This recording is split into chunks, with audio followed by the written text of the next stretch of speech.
Hey everybody, I just wanted to spend a little bit of time going over this balancing chemical equations worksheet. And to do this, I would suggest you get out a separate sheet of paper and work through these problems. That's going to make it go a little quicker and a little easier for you. I wish that I could hand you out these worksheets in person and we could do them in class. That would make it go very quick, but unfortunately that's not what's happening. So this is similar to the worksheet you had a couple of weeks ago, where every time you see a question mark on the 3 pages that you will fill in a number for the question mark in this case, and to balance the chemical equations. Then you will turn it in. I will make a copy of this for everyone in Google Classroom. The other thing you can do is if you don't get that copy or you lose it if something happens, you can always go to the assignment sheet, and on the assignment sheet there will be a link to make a copy of this. So what I wanted to do also was to go over how to balance these things, and you'll find that Tyler DeWitt and I are very similar in how we did this. That's why I assigned those Tyler DeWitt videos. And there's no better thing to do than practice these, so I thought that I would practice a couple. I'm going to look at this first one here, and then this last one on this first page, and then you guys can do the rest. So feel free once you watch me do this to fill in my answers here, and then go from there. In this first problem, you'll see that we have reactants reacting to form products. And balancing a chemical equation is basically a fancy way of doing accounting. And it's actually not even a fancy way of doing accounting. It's just chemical accounting. And we want to make sure that we have the same number of atoms on the reactant side as we have on the product side. Okay, if I can draw. Anyways, okay, so what Tyler DeWitt has done is exactly what I would do. You would take and you would write all the elements that you find on the reactant side, and then all the reactants that you find on the product side. They should be the same. And then I'm going to actually take it a step further, and I'm going to separate this. You don't have to do this, but mentally it's good to know where the reactants and the products separate so that you don't get confused. And then I'm going to account how many potassiums do we have, how many Ks do we have? We have 1. And then how many borons? Well, we have 2.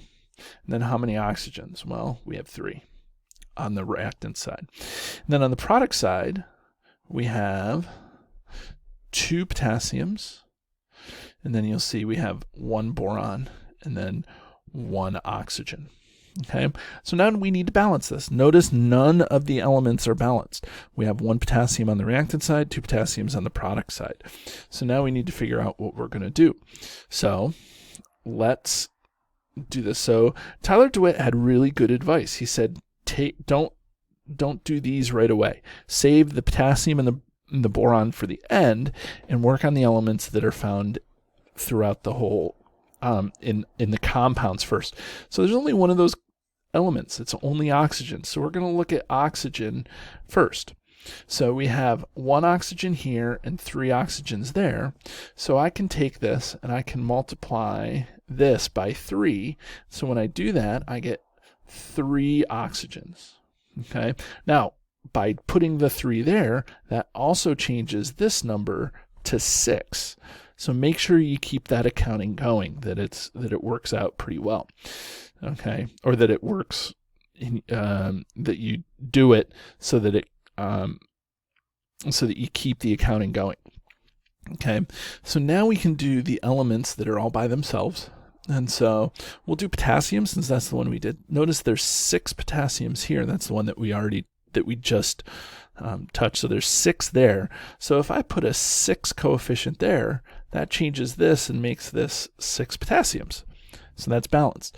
And so now boron, we have 2 here and 1 here. So I'm going to put a 2 in front of this, and that makes that a 2. And now it's balanced. 6, 2, 3, 6, 2, 3, and life is good. So now I'm going to go back to the worksheet, and I'm going to put in those answers right here, 6. And even though there wasn't a number there, it was blank. That blank means that it's a 1. So I would love to see the 1 in there for this worksheet, or a blank. I would not like to see the question mark. That just signals to me that you may have skipped over it. So I would like to see some indication that you actually understood the question, and so by putting a 1 or leaving it blank in there. So there's that. Okay, so that's that one. 6, 1, or if you want blank, and then 3, and then 2. Okay, now let's do the last one on that page too. Okay, so we have N2 plus O2 reacts to form N2O5. Okay, so again, we do some accounting. We know that we have NO, and we know that we have NO. And then again, I'm going to split this just to keep my reactants and my products separated mentally. Okay, and so now for N's we have 2, for oxygens we have 2, and on this side we have 2 nitrogens and then 5 oxygens. So Tyler DeWitt in his video made this thing he saw called Criss-cross multiplication in order to get things to balance. It turns out that oxygen is 2 here and this is 5, so it's hard to get those to balance because you can't just multiply this side by something. You need to multiply it in order to get both of these numbers equal, and you can't multiply it by 2.5. There's no such thing as a half of an atom or a half of a molecule. So we have to do a crisscross multiplication. So to put crisscross multiplication in terms that I think you'll understand is we're going to multiply this side by the number over here, then we're going to multiply this side by the number over here. And now when we do that, notice that this is 10 and this is 10, and now the numbers of oxygens are equal.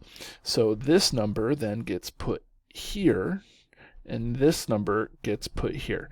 So we have 5 and 2. Okay, now because this 2 is here, that changes the number of nitrogens to 4. Then we can go back and change the number of nitrogens there. So when we do that, now we can go down here. We can go 2, 5, 2. Okay, so that's an example using the crisscross multiplication method. Okay, so hopefully that clears it up. When you get finished with this, feel free to turn it in on Google Classroom. For those of you I've been trying to get them back real quick with feedback, and then you can retry it and get the ones that you got wrong. You can change your answers and turn it back in and stuff. And if you're still having trouble, feel free to come to office hours because I would love to see you there. Okay, I will talk to you later. Have a great day.